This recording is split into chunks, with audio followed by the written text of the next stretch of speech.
para hadirin wal hadirat, jamaah pengajian rutin Majelis Riyadhus Shalihin. Semoga Allah panjangkan umur kita seberataan. Allah jadikan majelis kita selalu makmur dengan salawat. Semoga majelis kita dengan segenap penghuni di majelis ini Allah Subhanahu wa taala jadikan Nabi Muhammad sallallahu alaihi wasallam senyum dengan pekerjaan kita. Amin amin ya rabbal alamin. Yang sama-sama ulun muliakan segenap para pemirsa live streaming kajian Majelis Riyadhus Shalihin yang dirahmati oleh Allah Subhanahu wa taala. Alhamdulillah, kita panjatkan rasa syukur kita ke hadirat Allah Subhanahu wa taala. Alhamdulillah, syukur kita atas nikmat demi nikmat yang Allah berikan kepada kita. Kita bisa berhadir kembali di penghujung tahun yang mulia ini, Dzulhijjah, akhir Dzulhijjah. Kalau tidak salah tanggal berapa wah ini?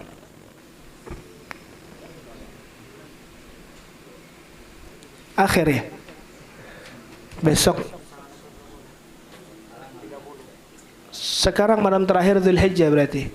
Alhamdulillah, alhamdulillah. Semoga Allah Subhanahu wa taala sebagaimana apa yang dikutip dari Nabi Muhammad, al-umur fi khawatimiha, bahwa perkara sesuatu ini tergantung dari bagaimana penghujungnya ataupun bagaimana akhir dari sebuah perkara tersebut. Dan alhamdulillah tahaddusan bin ni'mah, kita alhamdulillah mengakhiri dari penghujung tahun Hijriyah pada tahun ini dengan hadir terhadap majelis-majelis Nabi, majelis-majelis yang dimuliakan ataupun majelis-majelis yang diserukan sebuah zikir ataupun pendekatan kita kepada Rasulullah sallallahu alaihi wasallam. Maka dari itu subhanallah, semoga ini menjadi sebuah kunci Allah Subhanahu wa taala menghapuskan dosa kita sepenuh setahun ini. Amin amin ya rabbal alamin. Maka dari itu ulama kita mengatakan apa yang diujarkan ataupun apa yang diucapkan dari lisan para ulama, bahwa yang kita minta kepada Allah yaitu husnul khatimah. Apa husnul khatimah? Yaitu akhir yang baik. Ketika kita meninggal nanti, semoga Allah jadikan kematian kita dalam keadaan yang baik. Sehingga kalau seandainya hal tersebut sudah Allah berikan kepada kita, maka tidaklah dilihat dari dosa-dosa yang pernah kita lakukan sebelum-sebelumnya. Semuanya telah dihapuskan oleh Allah Subhanahu wa taala. Maka dari itu kita minta kepada Allah, semoga di tahun ini kita dapat husnul khatimah untuk tahun ini. Dan semoga Allah Subhanahu wa taala berikan juga husnul khatimah bagi kita seberataan nanti di kelak, di penghujung dari kehidupan kita setelah Allah memberikan sehatnya badan dan panjangnya umur. Amin amin ya rabbal alamin. Al-Imam Ibnu Hajar Al-Asqalani dalam kitabnya, karena beliau adalah seorang muhaddits, beliau mengutip satu hadis yang penting untuk amaliyah yang dikerjakan seseorang, diharapkan untuk dilakukan, yaitu sebagaimana apa yang diucapkan oleh Nabi Muhammad sallallahu alaihi wasallam, mengakhiri dari tahun ini dengan melakukan ibadah puasa, shaumu tatawwu, yaitu ibadah puasa yang ucapan dari Al-Imam Ibnu Hajar Al-Asqalani, yang dimana puasa tersebut insyaallah akan menghapuskan 50 tahun dosa yang telah kita perbuat. Maka dari itu insyaallah malamnya kita hiasi dengan majlis dan zikir kepada Allah, memutalaah, berbaca maulid dan juga membaca Syama'il Muhammadiyah. Besoknya kita mulai hari tersebut dengan berpuasa berpuasa sunnah yang ditujukan untuk Allah Subhanahu wa taala. Dan nanti sorenya sebelum kita masuk maghrib ataupun masuk azan maghrib, kita akhiri tersebut dengan doa. Ada doa-doanya yang sudah masyhur, doa penutup tahun. Dan setelah maghribnya kita mulai dengan doa awal tahun ataupun doa pembukaan dari tahun yang baru. Tayyib. Hadirin wal hadirat yang dirahmati oleh Allah Subhanahu wa taala, nuwasil ad-dars wa nukmil qiraa'ah al-Syama'il Muhammadiyah wal Khasa'il al-Mustafawiyah. Kita lanjutkan hadis Nabi Muhammad sallallahu alaihi wasallam yang dirangkum oleh Imam At-Tirmidzi, yang niat saya di minggu lalu ataupun 2 minggu yang lalu saya ucapkan bahwa pengen selesai bab yang berhubungan dengan kitab fi idami Rasulillah, yaitu makanan-makanan yang pernah dikonsumsi oleh baginda Muhammad sallallahu alaihi wasallam. Maka dari itu tidak bertele-tele, langsung kita masuk. Semoga pada kesempatan kali ini kita bisa menghatamkan bab yang berhubungan dengan konsumsi baginda Muhammad sallallahu alaihi wasallam. Qala al-muallif rahimahumullahu ta'ala wa nafa'ana bihi wa bi'ulumihi fid dharain amin. Babu ma jaa fi idami Rasulillah sallallahu alaihi wa alihi wasallam ila qawlihi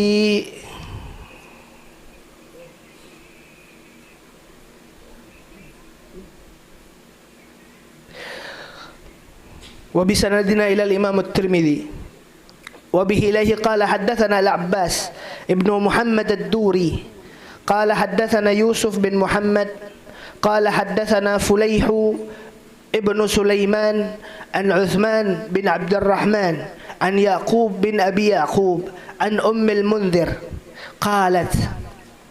Hadis yang kita sebutkan, periwayat yang akan kita sebutkan diriwayatkan oleh seorang sahabiyah yang mungkin tidak ataupun jarang terdengar, itu Ummul Mundhir. Ummul Mundhir yaitu ibundanya Mundhir. Siapa beliau? Beliau adalah bibi dari baginda Muhammad sallallahu alaihi wasallam dari jihatil ab, yaitu dari saudara, dari ayah. Ada yang mengatakan Ummul Mundhir ini adalah saudaranya Sayyidina Abdullah, ayah dari baginda Muhammad namanya Abdullah bin Abdul Muttalib. Beliau memiliki saudara sesusuan namanya Ibnu Abul Mundhir ataupun Ummul Mundhir. Subhanallah, Abdullah ayah dari baginda Muhammad sallallahu alaihi wasallam, sebagaimana apa yang dikutip oleh Rasulullah. Apa kata Rasulullah? Ana ibnu dzabihatain. Aku adalah anak yang diturunkan dari ayah-ayahku yang menjadi korban. Sebagaimana apa yang kita tahu bahwa Nabi Allah Ismail alaihissalam adalah kakek dari baginda Muhammad, ayah dari baginda Muhammad, yang pada saat itu beliau yang dimana sudah menjadi ataupun yang sudah terkenal ceritanya, yang sudah masyhur ceritanya, bahwasanya Nabi Allah Ismail pernah dijadikan korban oleh ayahnya, yaitu Sayyidina Ibrahim alaihissalam, yang menjadi sebuah apa? Sebuah ujian yang berat dari Allah Subhanahu wa taala. Yang mungkin tidak mungkin kita ataupun kita jelaskankah sejarahnya Nabi Allah Ibrahim?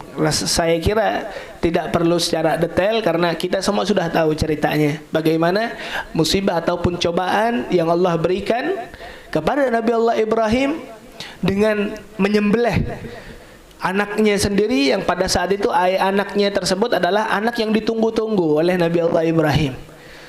Di dalam umur beliau yang tua, ada yang mengatakan 80 tahun baru mendapatkan anak, baru dikarunia anak, Nabi Allah Ismail.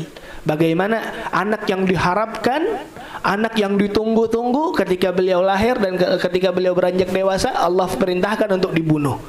Nah, cobaan dari Allah untuk melihat bagaimana kesabaran Nabi Allah Ibrahim dan ketawakkalan beliau kepada Allah, Subhanahu wa taala. Maka disembelihlah anak tersebut, dan pada saat itu apa? Pada saat itu diganti oleh Allah Subhanahu wa taala dengan dzabhil azim, yaitu hewan kurban. Dan karena itulah umat muslimin dianjurkan untuk berkorban setiap tahunnya. Itu adalah ayah yang pertama dari Nabi Muhammad yang menjadi korban, yaitu Nabi Allah Ismail. Terus kata Nabi Muhammad, ada dua orang yang dikatakan dengan lisannya Nabi Muhammad adalah dua dari ayah tersebut adalah menjadi korban. Yang pertama Nabi Allah Ismail, yang kedua siapa? Yang kedua adalah Sayyidina Abdullah, yaitu ayah langsung dari baginda Muhammad sallallahu alaihi wasallam. Bagaimana ceritanya, Habib? Abdul Muttalib, kakek dari baginda Muhammad, pernah bernazar. Apa nazarannya? Kalau seandainya anakku genap ataupun sampai 10, maka nomor 10 dari anakku niscaya aku akan sembelih. Maka subhanallah, anak ke-10 dari Sayyidina Abdul Muttalib, yaitu Abdullah, ayah dari baginda Muhammad sallallahu alaihi wasallam, bukan disembelih secara langsung ataupun secara zahirnya, tidak, melainkan di dalam riwayat digantikan sebagaimana Allah menggantikan Nabi Allah Ismail dengan hewan kurban, dan juga Sayyidina Abdul Muttalib menggantikan anak tersebut dengan 70 onta dalam riwayatnya. Jadi Rasulullah mengatakan ana ibnu Zabihatain, aku adalah anak dari dua orang yang disembelih. Kalau seandainya kita membahas ini sangat panjang, karena adanya orang-orang Yahudi khususnya, mereka mengatakan bahwasanya yang disembelih ini bukannya Nabi Allah Ismail, melainkan Nabi Allah Yakub. Ini tidak sesuai dengan apa yang diceritakan, apa yang disejarahkan oleh para ulama kita. Dan mengutip dari hadis tersebut, ana ibnu Zabihatain, aku adalah anak dari orang tua yang pernah menjadi korban.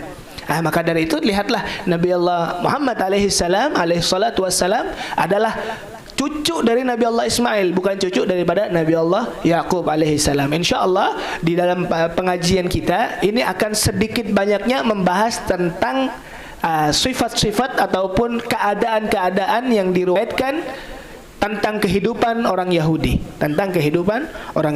Tayyib. Ummul Munzir, beliau mengatakan dakhala alayya Rasulullah sallallahu alaihi wa alihi wasallam wa ma'ahu Aliyun wa lana dawalin mu'allaqah. Ummu Munzir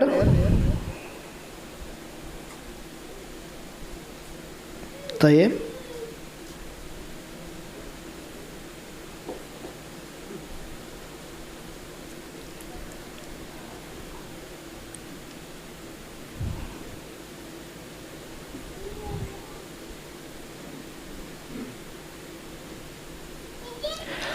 Tayyib.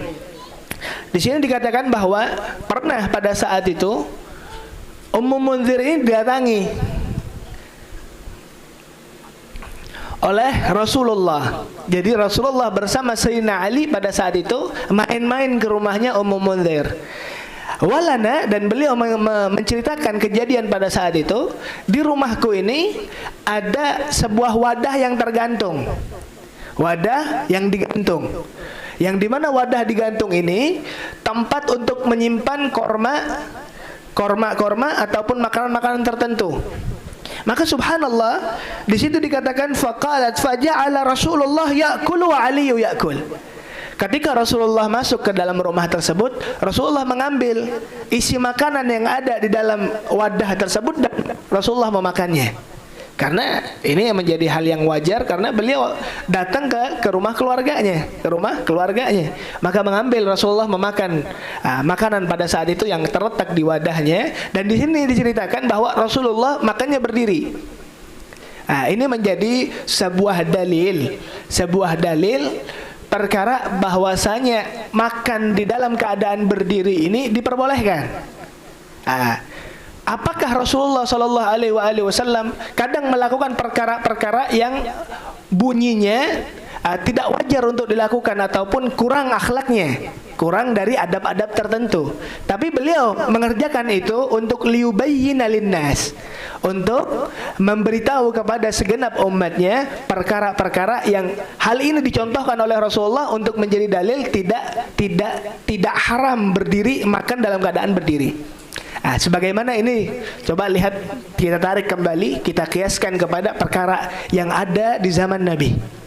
Pernah Nabi Muhammad menjadi imam di masjidnya, dan di belakangnya ini banyak dari al-kibar minas sahabah, yaitu pemuka-pemuka dari sahabat Nabi. Dan pada saat itu Rasulullah Sallallahu Alaihi Wasallam melakukan sholat, menunaikan sholat asar. Ketika di rakaat yang kedua, beliau melakukan salam, Assalamualaikum warahmatullah, Assalamualaikum warahmatullah, di rakaat yang kedua. Tayyib. Maka sahabat, pemuka-pemuka dari sahabat, sebagaimana ada Sayyidina Abu Bakar, Sayyidina Umar, Sayyidina Ali dan seterusnya, mereka terdiam, tidak berani komen. Karena apa? Karena mereka tahu bahwasanya di zaman itu adalah zaman ar-risalah, itu zaman kenabian, yang dimana salat asar 4 rakaat datangnya dari siapa? Dari Nabi Muhammad. Dari Nabi Muhammad. Kalau seandainya diubah oleh Nabi Muhammad atas perintah dari Allah sehingga salat asar jadi 2 rakaat, masuk akal atau tidak? Masuk akal. Karena apa? Masih ada Nabi. Kalau seandainya Nabi sudah meninggal, sudah tiada, maka hilanglah asri ataupun zaman syariatnya sudah tidak ada. Jadi semuanya tergantung terhadap apa yang diajarkan oleh Nabi Muhammad. Tidak boleh membuat sesuatu yang baru. Yang dikatakan, oh sudah, sholat asar 2 rakaat saja. Jawabannya tidak boleh. Karena apa? Karena zaman syariat sudah tidak ada. Zaman Nabi Muhammad yaitu. Nah, sahabat mengerti. Oh mungkin saja, yaitu baginda Muhammad diperintahkan oleh Allah untuk menggantikan kewajiban sholat asar yang 4 rakaat menjadi 2 rakaat. Maka terdiamlah dari pemuka-pemuka sahabat yang ada di belakang Nabi Muhammad SAW. Tapi subhanallah, ada seorang badui, yaitu seseorang Arabi, orang pedalaman. Beliau adalah seorang sahabat, iya seorang sahabat, tapi tidak memiliki kedekatan tertentu dengan Rasulullah. Akhirnya apa? Orang badui ini langsung berdiri, ya Rasulullah, aqsuratus salah am nasid? Ya Rasulullah, apakah engkau ini sengaja untuk sholat 2 rakaat? Engkau sengaja sholat asar 2 rakaat? Apa engkau lupa ya Rasulullah? Nah, coba lihat pertanyaan dari ahlan sahlan. Abi lagi ngajar, nak.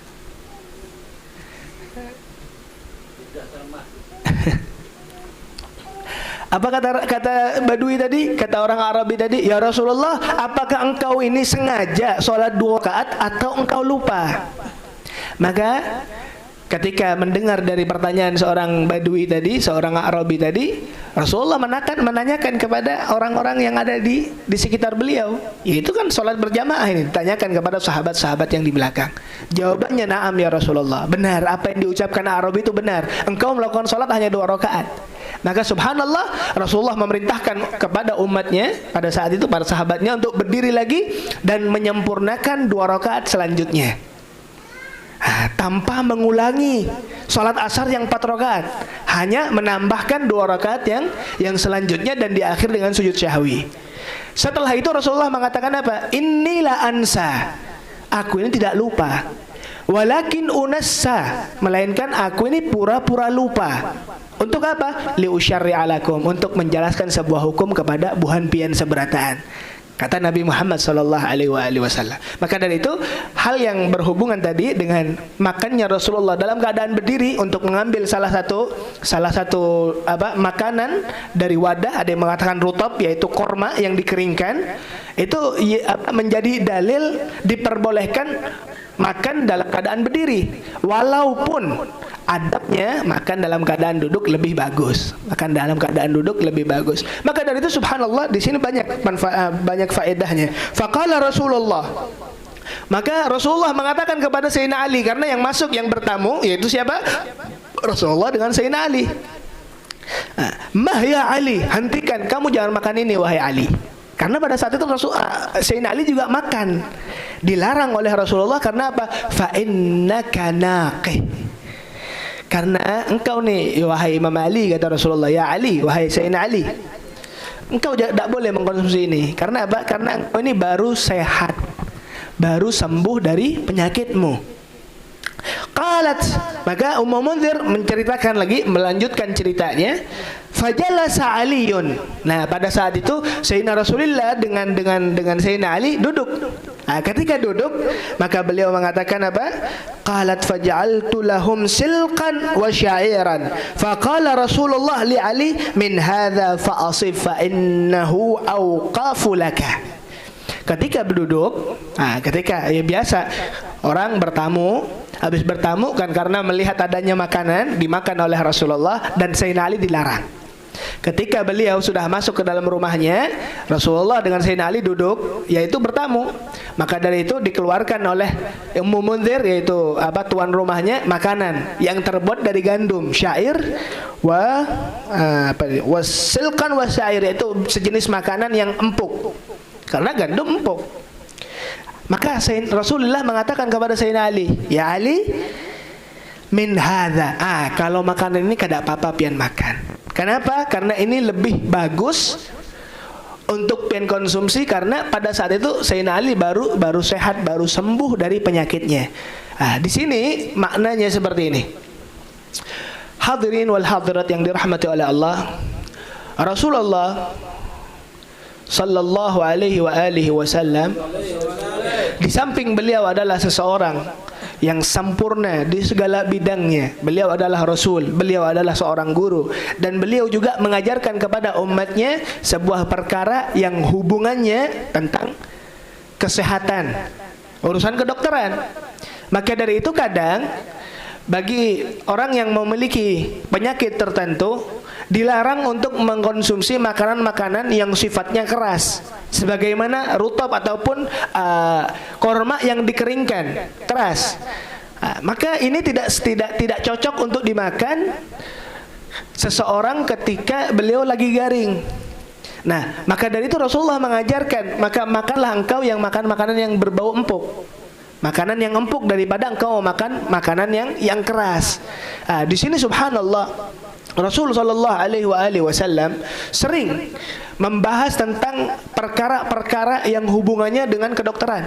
Maka dari itu ketika Al-Muqawqis, yaitu salah satu dari pejabat di Mesir sana, ketika beliau memberikan hadiah demi hadiah kepada Rasulullah, salah satunya adalah Maryah Al-Qibtiyah, salah satunya adalah Asma, Sirin, ada Al-Baghal, yaitu apa namanya, keledai. Itu hadiah dari raja Mesir. Ada asal, yaitu madu. Diterima semua oleh Rasulullah kecuali satu hal, yaitu dokter. Apa kata Rasulullah? Nahnu qaumun la na'kul hatta naju, wa idza akalna lam nashba. Kata Rasulullah, gak apa-apa, semua hadiah diterima kecuali dokter disuruh pulang. Kenapa? Karena umat Islam ala riayati Rasulillah, atas didikan Rasulillah dengan menjaga konsumsi yang dimakannya. Yang kedua, bagaimana adab-adab ketika makan. Sebagaimana yang dikutip oleh Nabi Muhammad, kami ini adalah satu kaum yang tidak makan kecuali kami lapar. Ketika kami makan tidak sampai kenyang. Maksudnya apa? Kadang adanya penyakit, penumpukan penyakit yang ada dalam tubuh kita, salah satunya adalah sebabnya adalah makanan yang tertumpuk. Kita sebagai manusia perlu terhadap makanan. Maka dari itu makanan ketika masuk ke dalam, dikonsumsi oleh manusia, maka makanan tersebut menjadi energi untuk kelangsungan hidup dari manusia tadi. Ketika energi ataupun makanan terlalu melampaui batas, maka akan bertumpuk sehingga itulah menjadi penyakit. Ini yang ajaran kedokteran yang diucapkan oleh Nabi Muhammad sallallahu alaihi wasallam. Allahumma salli ala Muhammad. Allahumma salli ala sayyidina Muhammad. Salah satunya Nabi Muhammad juga tidak pernah makan makanan yang panas. Ini pelajaran adab-adab. Coba kita lihat, tinjau kembali bagaimana cara Rasulullah sallallahu alaihi wasallam dalam mengkonsumsi makanan. Itu telah diakui oleh ilmu kedokteran, itu yang paling pantas untuk dilakukan oleh umat manusia, sehingga itu yang lebih pantas untuk menyehatkan badan kita. Tapi subhanallah, di dalam hadis yang diriwayatkan selain dari Imam Tirmidzi yang berhubungan dengan perkara orang yang sakit, pernah Rasulullah sallallahu alaihi wasallam datang kepada salah satu sahabat, yaitu menziarahi orang yang lagi garing. Sunnah. Cuman wah ini apa, Beb? Orang garing stoma dibilang dipadahi corona. Akhirnya subhanallah, semalam ulun dapat cerita dari kawanan yang sanak keluarga Sidin itu meninggal. Yang tidak jelas kematiannya, yang jelasnya yaitu dia dicabut nyawanya oleh Allah sudah yang pertama, dan juga memiliki penyakit bawaan. Tidak jelas coronanya atau tidak, itu tidak jelas. Maka meninggalnya dipositifkan COVID. Maka subhanallah, bukan itu yang menjadi pokok dari masalahnya. Cuman melihat dari sekeliling warganya tidak ada satupun yang mampu dan mau mengurusi dari jenazahnya. Sehingga kita ketahui bahwa perkara tersebut adalah sebuah kewajiban, yang dimana wajibnya itu adalah berbau kifayah, yaitu fardu kifayah. Apa fardu kifayah? Itu adalah wajib. Tapi sehingga ada beberapa orang yang melaksanakan kewajiban itu, tergugurlah, yaitu kewajiban yang diemban oleh orang di sekelilingnya. Ini tidak ada yang lakukan, sampai memanggil orang dari desa lain untuk mengurusi jenazah tersebut. Ketahuilah itu adalah pekerjaan yang dosa. Itu adalah dosa dari Allah Subhanahu wa taala. Karena apa? Ihmal. Karena melalaikan apa yang diwajibkan dari Allah, yang menjadi hak seseorang di dalam bersaudara. Yaitu hak seseorang di dalam bersaudara. Al-muslim akhul muslim, al-muslim akhul muslim. Allahumma salli ala Muhammad. Ketika Rasulullah sallallahu alaihi wasallam datang menjenguk dari orang yang sakit tersebut, apa kata Rasulullah? Ya fulan, wahai fulan, wahai yang sakit tadi, wahai sahabatku, apa yang kau inginkan? Maka jawaban Nabi Muhammad, jawaban dari sahabat yang sakit itu, uridu ka'kan minal bur. Ya Rasulullah, aku ini ya Rasulullah sudah minta kepada keluarga aku untuk aku ini mau makan kue cemilan ataupun wadai dari albur, yaitu gandum. Dilarang oleh oleh keluarga aku karena kamu lagi sakit dan seterusnya. Maka kata Rasulullah, ambillah. Diperintahkan salah satu sahabat, ditanyakan apakah ada dari engkau yang memiliki wadai dari gandum, maka jawabannya ada, diambil oleh Rasulullah dan diberikan kepada orang yang sakit tadi. Ini para hadirin menjadi sebuah ilmu bahwa orang yang sakit ini, orang yang lagi sakit, yang pertama beliau tertekan psikologinya, tertekan, lagi sakit. Ketika seseorang, orang yang sakit itu memiliki kemauan tertentu. Akhirnya Pak, ketika nanya kepada keluarganya, oh tidak boleh, itu tidak boleh sama dokter, nggak boleh makan ini, nggak boleh makan ini, nggak boleh makan ini. Subhanallah, perkara yang diajarkan oleh Rasulullah Sallallahu Alaihi Wasallam. Ketika seseorang yang lagi sakit tersebut ingin sesuatu, maka berikanlah sesuatu itu. Cuman sekedar kebutuhannya saja, sekedar qabul hajatnya saja. Sehingga apa? Ketika memakan ataupun sampai keinginannya, merasa santai dan merasa tenang jiwanya. Sehingga subhanallah, saya katakan kembali, penyakit ini potensi terbesarnya untuk orang sembuh dan orang sakit tergantung dari pikiran. Kalau pikirannya santai, pikirannya tidak tegang, pikirannya tidak terpukul dan pikirannya tidak tertekan, maka orang tersebut akan sehat dengan secepatnya. Dan semoga Allah Subhanahu wa taala bagi keluarga kita, bagi diri kita yang lagi sakit, Allah sembuhkan dengan berkahnya Nabi Muhammad. Amin amin ya rabbal alamin. Ini pelajaran yang penting dari Nabi Muhammad. Kalau seandainya ada orang yang sakit, dia memiliki hajat tertentu, pengen makan apa, berikan makanan itu. Karena insya Allah akan menjadi jalan kesembuhannya. Selagi, saya katakan dalam tanda kutip, tidak banyak. Sewajarnya saja, berikan. Seandainya pengen kerupuk, lagi batuk, pengen kerupuk, berikan sedikit, sehingga apa? Hajatnya sudah kabul, tenang dirinya. Morese.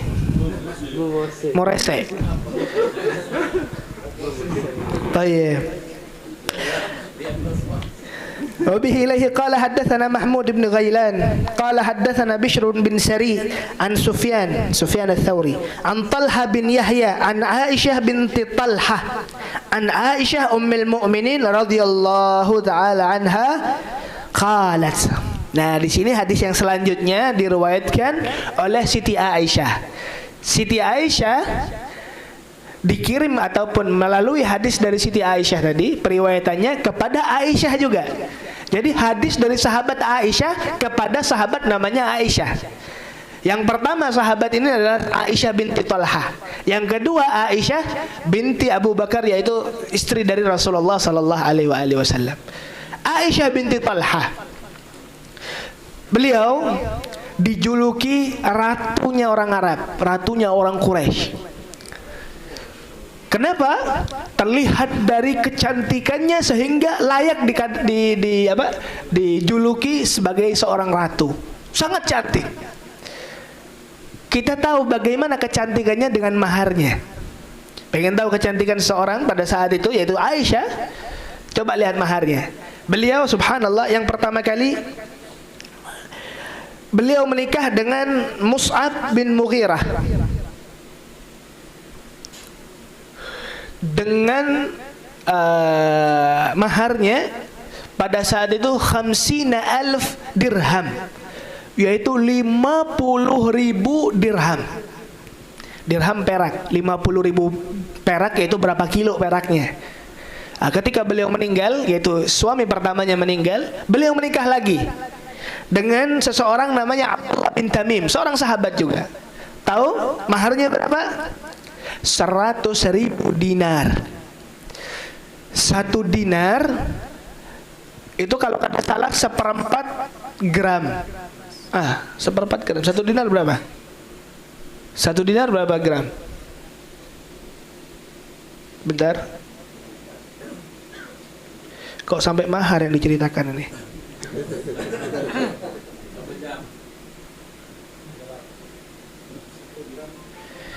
Satu dinar berapa? 2,9. 2,975. Anggap ya, kita genapkan 3 gram.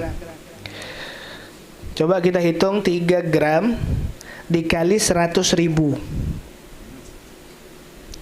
yaitu 3 gram dikali 100.000 yaitu 300.000. 300.000 gram emas murni. Kalikan berapa harga gram, harga perak sekarang, harga emas sekarang? 1 juta ya. 1 juta kali 300.000, miliaran, bahkan ratusan miliar untuk mahar dari seorang Aisyah binti Thalhah, seorang sahabat yang sangat cantik. Ini bukan memotivasi, bukan bebinian. Ujar sahabat Nabi pun banyak yang jujurannya ganal. Kada juga Nabi Muhammad tetap menyarankan kepada sahabatnya, kepada umatnya untuk apa? Untuk menjadikan mahar ini yang mampu. Mahar yang kecil, karena pada hakikatnya jujuran ataupun mahar yang besar itu tidak menjadi sebuah jaminan langgengnya hidupnya seseorang.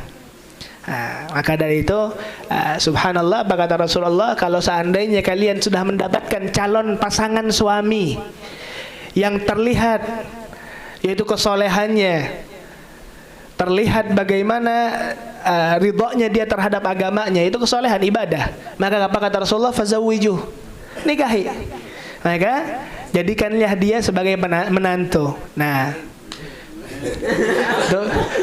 untuk calon-calon yang mencari pasangan, insya Allah jamaah Riyadhus Shalihin dari para hadirinnya ataupun hadiratnya adalah orang-orang yang soleh dan solehah. Amin. Dan semoga yang belum dapat jodoh, Allah Subhanahu wa taala berikan jodoh yang soleh, yang solehah, dipergampang urusan jodohnya. Dan semoga orang yang telah menikah, Allah Subhanahu wa taala jadikan istri tersebut rasanya 4, biar kada kawin lagi. Amin, amin ya rabbal alamin. Allahumma sholli ala Muhammad. Saya pernah ucapkan itu. Ulun nih kada mau nikah lagi. Karena apa? Karena ulun sudah ngomong sama bini ulun nih, pian nih 1 rasa 4 sudah jar ulun. Disambat oleh bini ulun. Namun kayak gitu nafkahnya 4 juga. Uang jajannya 4 juga. Allahumma sholli ala Muhammad. Allahumma sholli. Intinya tadi amilin nisa bila ta'fah, yaitu bagaimana kita belajar untuk mendidik istri-istri kita dengan latafah, dengan lemah lembut. Allahumma sholli ala Muhammad.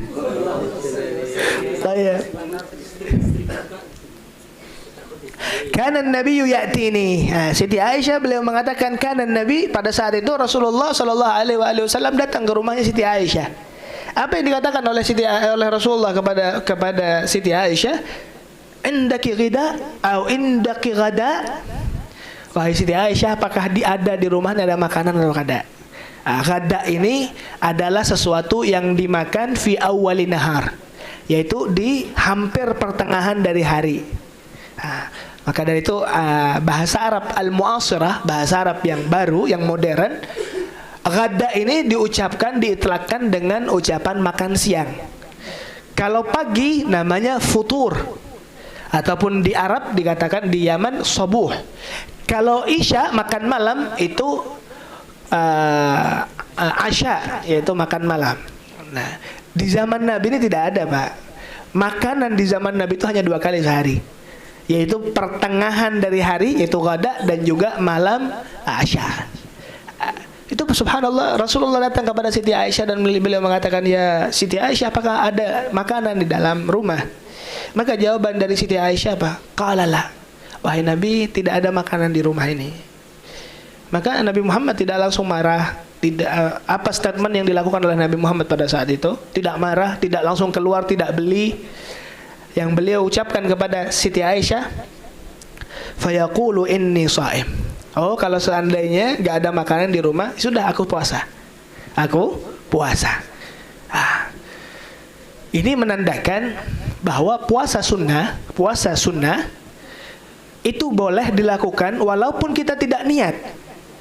Walaupun tidak kita niat ketika subuh harinya ataupun ketika sahur. Banyak orang kan pada ngomong, "Bu Beb, ulun kada sahur Beb tadi, batal puasa ulun." Kada. Jangankan kada sahur, kada niat pun jadi sah puasa sunnah pian. Perbedaan sunnah puasa sunnah dengan puasa wajib ini di urusan niat yang pertama. Puasa wajib ini harus tabyidun niyah, yaitu niat ini harus diucapkan ketika malam harinya ataupun seminimal mungkin sebelum sahur, sebelum fajar. Itu untuk puasa wajib. Kalau puasa sunnah, puasa Senin Kemis contohnya, besok hendak menunaikan puasa, pian teguring, subuh baru bangun, ya Allah ulun kada niat.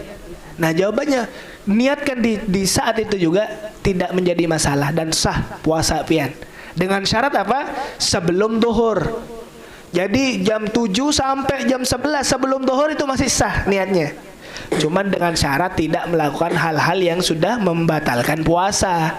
Nah, sudah makan jam 8, ulun lupa hendak puasa sekarang ulun niat. Nah, kada boleh itu.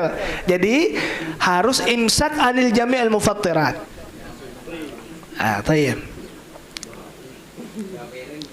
Qalat. Dan subhanallah, ucapan dari Siti Aisyah, pada suatu hari kemudian Rasulullah datang ke rumah beliau, dan hal yang sangat wajar, nanya kepada istri sangat wajar. Wahai istriku, apakah ada makanan? Apakah sudah masak? Kan wajar. Yang pertama, kejadian pertama tidak ada makanan. Kejadian kedua ada makanan. Atana Nabi faqultu ya Rasulullah, innahu uhdiyat lana hadiyah. Pada suatu hari beliau datang menanyakan kepada Siti Aisyah apakah ada makanan atau tidak. Ya Rasulullah, ada makanan. Kita dapat hadiah dari sahabat kita, dari sahabatmu. Maka subhanallah, apa diucapkan oleh Rasulullah? Wa ma hiya qultu hais. Hais ini makanan mufaddal, makanan yang istimewa dari campuran daging dan juga gandum. Dan insya Allah setiap orang Arab tuh sangat suka terhadap hais ini. Maka subhanallah, Rasulullah beliau mengatakan apa? Ama inni asbahtu sha'iman. Waduh, wahai Siti Aisyah, aku ini padahal puasa. Aku padahal puasa. Maka dibatalkan puasanya oleh Rasulullah dan memakan hadiah yang diberikan oleh sahabat dari Nabi Muhammad SAW. Ini perkara yang berhubungan dengan puasa juga. Apakah kita bisa membatalkan puasa atau tidak? Puasa yang sunnah. Maka jawabannya, ketika ada perkara-perkara tertentu yang lebih afdol membatalkan puasa Anda, maka afdol Anda batalkan puasa Anda. Apa salah satunya? Ketika antum diundang untuk menghadiri sebuah undangan dari walimah ataupun yang lainnya. Banyak yang terjadi, mungkin undangan, ulun ngundang buhan pian maulidan hari Senin. Nah, pian puasa, kayak apa hukumnya? Lebih bagus buat Anda untuk membatalkan puasa Anda. Kita juga mendapatkan pahalanya. Nah, maksudnya ini gimana, Pak Habib? Kadang orang ini beribadah kepada Allah, sifatnya terlalu kaku. Aku gak mau, aku puasa. Tanpa tanpa melihat dari perasaan orang yang diundang, orang yang mengundang. Maka Rasulullah tidak menganjurkan seperti itu. Ada subhanallah, dan ini terjadi. Coba lihat berapa banyak dari agama-agama non-muslim, karena fanatik mereka terhadap ibadah yang mereka lakukan, sehingga mereka tinggalkan perkara-perkara. Contohnya, dia puasa, tidak pernah membatalkan puasanya, tidak pernah membatalkan puasa. Maksudnya apa? Tidak pernah makan, dan tidak pernah minum sampai meninggal. Ada. Ketika dia meninggal, dimasukkan di patung dan disembah. Ada orang yang mengatakan bahwa saya kalau ibadah sama Allah harus tidak menikah. Banyak yang terjadi seperti itu. Itu bukan bentuk wujud dari ibadah yang diterima oleh Allah. Karena Rasulullah ini Nabiur Rahmah. Rasulullah adalah Nabi yang penuh kasih sayang. Agama yang dibawa Nabi adalah agama yang penuh dari kasih sayang. Maka dari itu Rasulullah mengatakan apa? Inni usalli wa asum. Inni usalli wa anam. Wa asum wa uftir. Wa atazawwajun nisa faman raghiba an sunnati falaysa minni. Rasulullah mengatakan apa? Bahwa aku ini kadang aku puasa, kadang aku batalkan puasa aku. Kadang aku salat, kadang aku tidur. Kadang dan aku menikah dengan seorang perempuan. Faman raghiba an sunnati, kalau enggak mau ngikut jalanku berarti dia bukan dari golongan dariku. Maksud apa? Ini adalah agama. Cara kita beribadah tidak pernah ataupun tidak bisa kita ini lebih sempurna dari Nabi, tidak bisa. Nabi ini adalah ibadahnya yang paling sempurna. Maka dari itu bagaimana cara kita menyempurnakan ibadah kita? Dengan mengikuti ibadah yang dilakukan oleh baginda Muhammad sallallahu alaihi wasallam. Sahabat Nabi mengatakan seperti itu. Sahabat Nabi mengatakan, ini kalau aku nikah ini akan disibukkan oleh keluarga aku, sehingga aku tidak bisa melakukan ibadah kepada Allah. Maka dari itu mereka mengatakan apa? Sudah, aku tidak mau sholat, aku tidak mau nikah. Aku tidak mau nikah. Maka dihimbau oleh Nabi Muhammad, dinasihati oleh Nabi Muhammad sallallahu alaihi wasallam untuk menikah. Dan para bujang ini, karena ibadah yang paling panjang, ini adalah pernikahan. Sampai Rasulullah mengatakan apa? Miskinun rajulun mata wa lam yatazawwaj. Miskin, kesian. Orang ini meninggal tapi dia belum kawin, miskin, kesian, kata Rasulullah. Maksudnya apa? Kalau ya ma'syaras sabab man istata'a minkumul ba'a falyatazawwaj. Kalau seandainya sudah ada modalnya. Modal apa? Modal agama yang pertama. Yang kedua, modal di dalam menafkahi dan juga memberikan mahar kepada istrinya ataupun calon istrinya, maka falyatazawwaj. Maka zuhad nikah. Allahumma salli ala Muhammad. Tayyib. Maka dibatalkan oleh Rasulullah dan memakan dari hadiah yang diberikan oleh salah satu sahabat yang diberikan oleh Nabi Muhammad, oleh sahabat kepada Nabi Muhammad sallallahu alaihi wasallam. Wa bihi ilaihi qala haddatsana Abdullah bin Abdurrahman qala haddatsana Umar ibn Fahs ibn Ghiyath qala haddatsana Abi an Muhammad bin Abi Yahya an Aslami al-Aslami an Yazid ibn Abi Umayyah al-A'war an Yusuf bin Abdullah bin Salam qala. Nah, hadis yang di bawah ini yang akan kita sampaikan, ini hadis yang diriwayatkan oleh Yusuf bin Abdullah bin Abdussalam. Abdullah bin Salam. Yusuf bin Abdullah bin Salam. Abdullah bin Salam ayah dari Yusuf. Karena Yusuf ini yang menamakan adalah Rasulullah. Beliau adalah seorang anak dari ulamanya Yahudi. Ulamanya Yahudi pada saat itu yang dikatakan Abdullah bin Salam.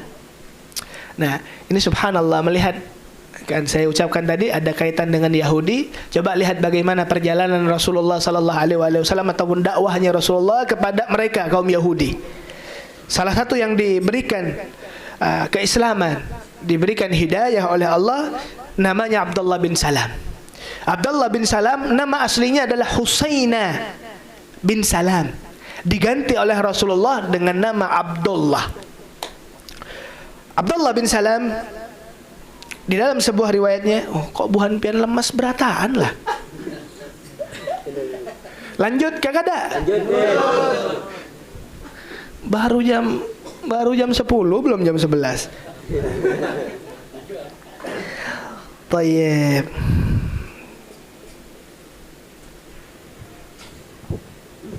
Sallu ala Nabi Muhammad. Allahumma salli wa sallim wa barik alaihi wa ala alihi wa sahbihi wa sallam tasliman katsira. Diminum kopinya dulu. Kita berkisah habis ini. Ya Rasulullah. Tayyib.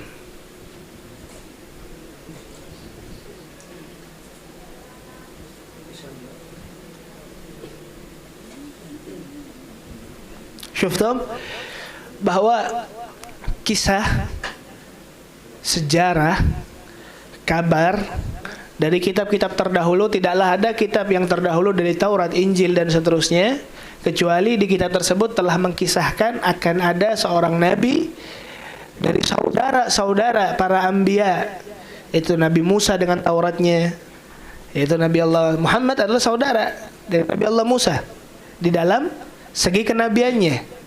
Maka mereka semua memberikan kabar terhadap akan datang kepada umat itu Nabi di akhir zaman, yaitu Nabi Muhammad.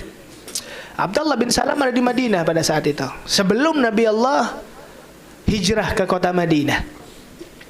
Sudah mendengar kabarnya.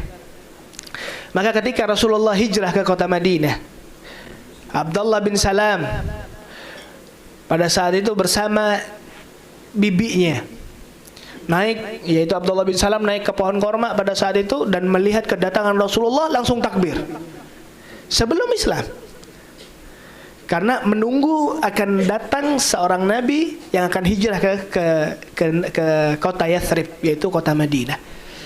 Maka subhanallah, bibinya mengatakan kepada Abdullah bin Salam, ya Abdullah bin Salam, kenapa engkau takbir? Kenapa engkau mengeluarkan suara yang dahsyat? Apakah Nabi Musa yang datang? Jawabannya tidak, wahai bibiku, yang datang ini Nabi yang terakhir.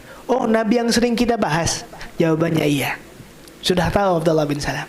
Maka dari itu, ketika berbondong-bondong orang untuk mendatangi Rasulullah dari sahabatnya untuk masuk Islam, salah satunya adalah Abdullah bin Salam. Dan pertama kali ucapan yang didengar dari lisannya Rasulullah yaitu hadis Nabi apa? Afsus salam wa at'imut ta'am wa sallu wan nasu niyam tadkhulul jannata bisalam. Afsus salam, hendaklah kalian memberi salam kepada orang. Wa at'imut ta'am, dan berilah makanan, infak, sedekah. Wa sallu bil lail, dan salatlah malam ketika saudara-saudaramu lagi tidur. Maka tiga perkara tersebut tadkhulul jannata bisalam, itu menjadi kuncinya masuk surga. Jadi salah satu ibadah yang semoga kita termasuk orang yang diberikan bisyarah dengan masuk surga berataan. Amin amin ya rabbal alamin. Maka subhanallah,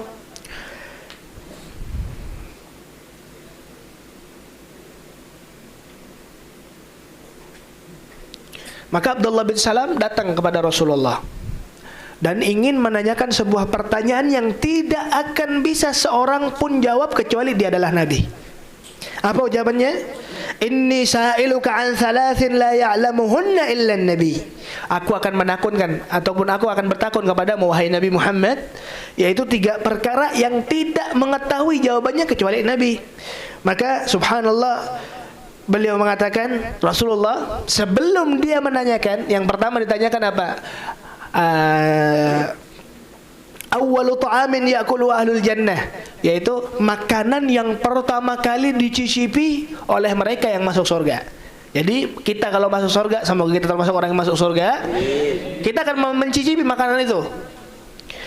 Tayyib. Yang kedua, ma awwalu asyratis sa'ah, yaitu tanda-tanda kiamat. Apa pertama kali tanda kiamat?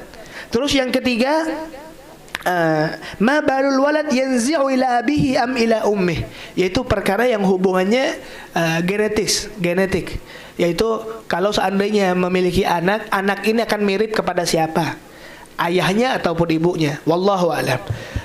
Maka subhanallah, Rasulullah langsung menjawab. Apa kata Rasulullah? Faqad akhbarani bihi Jibril anifan. Apa ujar Nabi Abdullah bin Salam? Barusan malaikat Jibril itu sudah berpandir masalah itu. Ya, masalah itu masalah dari jawaban yang ditanyakan ataupun kedatangan dari Abdullah bin Salam.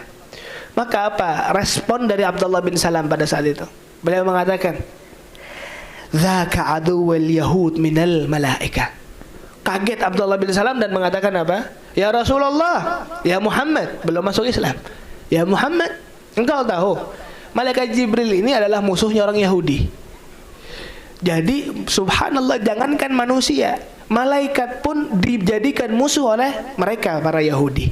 Saya kaget pertama kali bagaimana permusuhan orang Yahudi dengan malaikat. Karena subhanallah, mereka percaya terhadap kenabian Nabi Allah Musa, dan mereka percaya dengan adanya malaikat.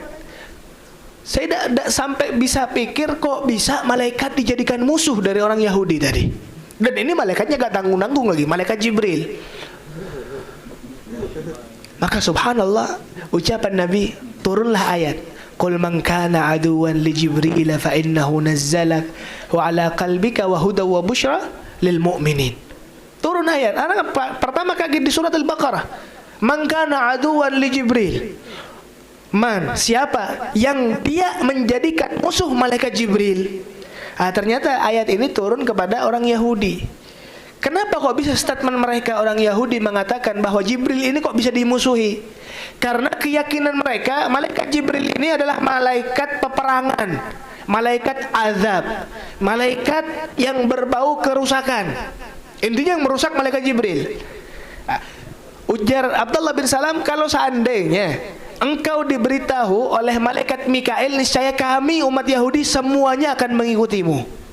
Karena apa? Ya, keyakinan mereka malaikat Mikail ini adalah malaikat rahmat, malaikat penumbuh dari tumbuhan, malaikat damai dan seterusnya. Dan ini adalah i'tiqad batil. Ini adalah keyakinan yang batil. Ini merupakan sebuah bahilah. Pura-pura aja, bukan itu alasannya. Alasan utamanya yaitu malaikat Jibril memberikan kenabian kepada Nabi Muhammad sallallahu alaihi wasallam yang bukan dari anak cucu Yakub, melainkan anak cucu dari Nabi Allah Ismail. Nah, sampai seperti itunya orang Yahudi ini membenci dari Islam. Sehingga apapun yang berhubungan dengan Islam, walaupun mereka yakin dengan malaikat Jibril, dia musuhi juga. Maka dari itu secara otomatis ketika mereka membenci dan memusuhi salah satu saja dari Nabi Allah ataupun salah satu dari malaikat Allah, pada hakikatnya dia langsung memusuhi Allah Subhanahu wa taala. Man kana aduwan lillahi wa malaikatihi wa rusulihi, kalau kada salah di dalam ayat surat Al-Baqarah. Man kana aduwan lillah,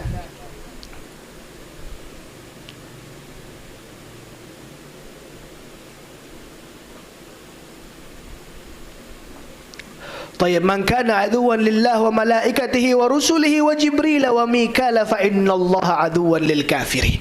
Allah firmankan, kalau seandainya aduan, mereka membenci, mereka memusuhi Allah, mereka memusuhi malaikat Allah, mereka memusuhi Rasul Allah, dan khususnya mereka memusuhi malaikat Jibril dan malaikat Mikail, fa innallaha aduwan lil kafirin, bahwa Allah yang menjadi musuh dari orang-orang kafir. Naudzubillah min dzalik. Semoga kita termasuk orang-orang yang menjadi pecinta para nabi, pecinta para malaikat, pecinta terhadap perkara yang baik. Amin amin ya rabbal alamin. Kalau seandainya mungkin semua berbau gaib, kalau sekarang di zaman ini apa Habib? Di zaman ini ada mereka para wali Allah, para salihin. Maka subhanallah, kata Rasulullah dalam hadisnya, man a'adali waliyan faqad adzantuhu bil harb. Barang siapa yang mereka membenci para wali, hati-hati. Niscaya apa? Genderang perang dari Allah Allah Subhanahu wa taala berikan kepada orang-orang yang benci para wali. Hati-hati. Maka dari itu cintalah kita kepada orang soleh, kepada seorang wali yang Allah angkat derajatnya di sisi Allah Subhanahu wa taala. Amin amin ya rabbal alamin. Thayyib.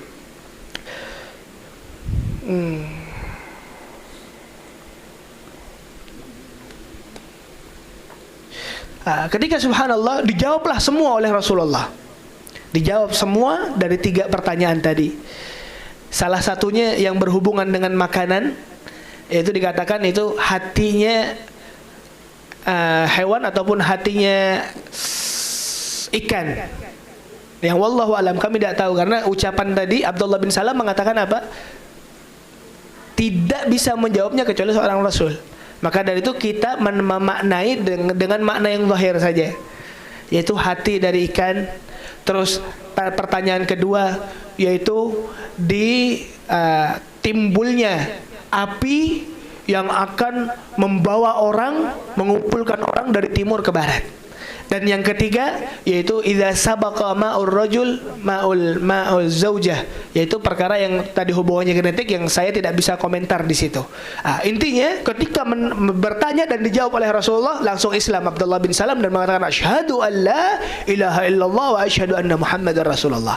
Ini seorang alim ya, seorang alim dan kiainya orang Yahudi, gurunya orang Yahudi. Maka apa kata Abdullah bin Salam, ya Rasulullah, kalau bisa jangan dipanderi orang Yahudi, karena orang Yahudi ini orang yang memiliki kebencian dan kedengkian kepadamu. Sifatnya orang Yahudi dengki. Sifatnya orang Yahudi dengkinya minta ampun, dendam kusumat.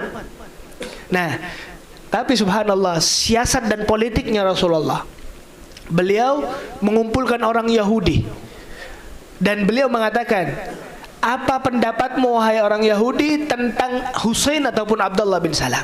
Apa beliau? Menyanjung dengan sanjungan-sanjungan yang luar biasa. Ucapannya apa? Beliau adalah khairina ibnu khairina. Beliau adalah orang yang baik dari orang tua yang baik. Beliau adalah orang yang alim dari orang tua yang alim. Beliau adalah orang yang pakar di dalam ilmu Taurat, yang menjadi anak dari orang tua yang pakar dari ilmu Taurat. Semua sanjungan kepada beliau. Maka subhanallah, ucapan Rasulullah, kalau seandainya Sidin masuk Islam kayak apa? Maka kaget orang Yahudi dan mengatakan a'adzallahu min dzalik. Na'udzubillah min dzalik bahasanya. Maka keluarlah Abdullah bin Salam dan mengucapkan apa? Asyhadu an la ilaha illallah wa asyhadu anna Muhammadar Rasulullah. Spontan orang Yahudi statement dari mereka, dari ucapannya orang yang baik, dia mengatakan orang yang terburuk dari orang yang terburuk. Orang yang sudah semua dari panderan yang kada baik kepada Abdullah bin Salam. Karena apa? Karena dia menerima sebuah kebenaran dan tidak mengikuti hawa nafsunya. Berapa banyak orang yang di depan mereka sudah mereka melihat ini kebenaran dari Allah, cuman enggan karena hawa nafsunya, sebagaimana itu orang Yahudi yang dilakukan oleh orang Yahudi. Allahumma shalli ala sayyidina Muhammad. Jauhnya ulun nih. Ra'aitu an-nabiyya akhadha kisratan min khubzis sa'ir fa wada'a 'alaihi tamrah qala hadhihi idamu hadhihi. Hadis yang dibawakan oleh Abdullah bin Salam, beliau mengatakan bahwa Nabi Muhammad pernah mengambil korma dan meletakkan di atas dari, bukan telapak tangan, makanan juga, yaitu khubzan min syair, yaitu roti, dan mengatakan ini cocoknya di sini. Ini mengatakan bahwa ya tidak menjadi masalah memilah dan memilih makanan. Memilah dan memilih makanan, dan ini subhanallah kadang dibawakan oleh Nabi Muhammad sallallahu alaihi wasallam. Maksudnya apa? Selera dari makanan. Tayyib, yang terakhir hadis Abdullah bin Abdurrahman an Sa'id bin Sulaiman an Abbas Ibn al-Awam an Humaid an Anas bin Malik, kana Rasulullah yu'jibuhu thuflu aw thiflu. Hadis yang terakhir, Rasulullah ini senang memakan dari sisa makanan. Maksudnya apa? Ketika sisa makanan yang kebanyakan orang dibiarkan dan dibuang, Rasulullah tidak, dihabiskan. Intinya, bahkan ulama kita mengatakan barakah dari makanan tersebut ada di akhir dari suapan ataupun suapan terakhir dari makanan tersebut. Kan subhanallah, saya punya walid, saya punya kakek. Ketika Habib Abdul Qadir, Allah yarhamuh wa ya'afih wa yubarik fih insyaallah, Habib Abdul Qadir jitana, ketika makan beliau sampai tidak ada sebutir nasi pun yang tersisa di piring tersebut. Sampai ketika ada sisa kuah yang ada yang nempel di piring tersebut, kadang dijilat oleh beliau. Bukan karena tidak mampu untuk membeli, tidak. Jawabannya apa? Ini adalah barokah. Dan ini yang tertera dari apa yang diucapkan oleh Rasulullah. Yu'jibuhu tsuflu, yaitu Rasulullah senang untuk menghabiskan makanan-makanan yang sudah sisa dari makanan. Bukan sisa makanan yang ada di tempat lain, tidak.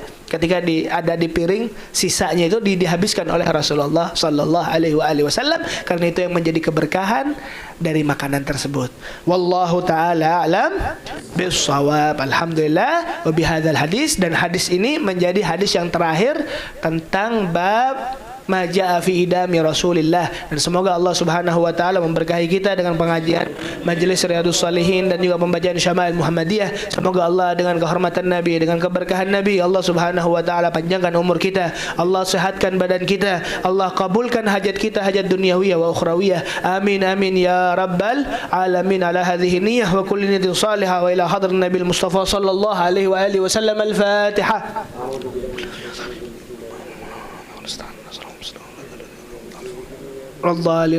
Terakhir, kami mengucapkan ribuan terima kasih atas support dari Pian, atas khusyuknya Pian untuk mendengarkan pengajian ini. Allahu ta'ala ala bisawab. Ya Rabbana i'tarafna bi annana ishtarafna wa annana asrafna فتوب علينا توبة تغسل لكل هبة واستر لنا عوراتي وأمين الروعات واغفر لوالدينا ربي ومولودينا والآل والإخوان وسائر الخلان وكل ذي محبة أو جيرات أو صحبة والمسلمين أجمع آمين يا ربي أسمع فضلا وجودا منا لا باكتساب منا بالمصطفى الرسول نخضى بكل سول صلى وسلم ربي عليه عد الحب وآله وصحبه عدادات صحبه والحمد للإله في البدء والتناهي حمدا كثيرا دائم محبة النسائم. سبحانك اللهم وبحمدك أشهد أن لا إله إلا أنت أستغفرك ونتوب إليك. Ucapkan, iya enteng. Ayo, dari. Makasih.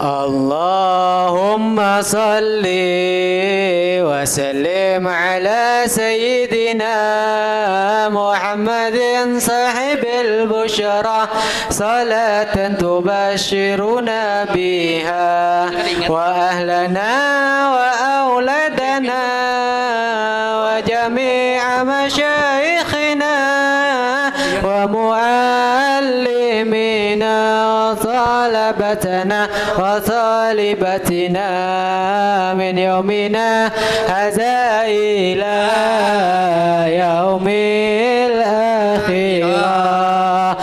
اللهم صل وسلم على سيدنا محمد صاحب البشرى صلاة تبشرنا بها وأهلنا وأولادنا وجميع مشايخنا ومعلمينا وطالبتنا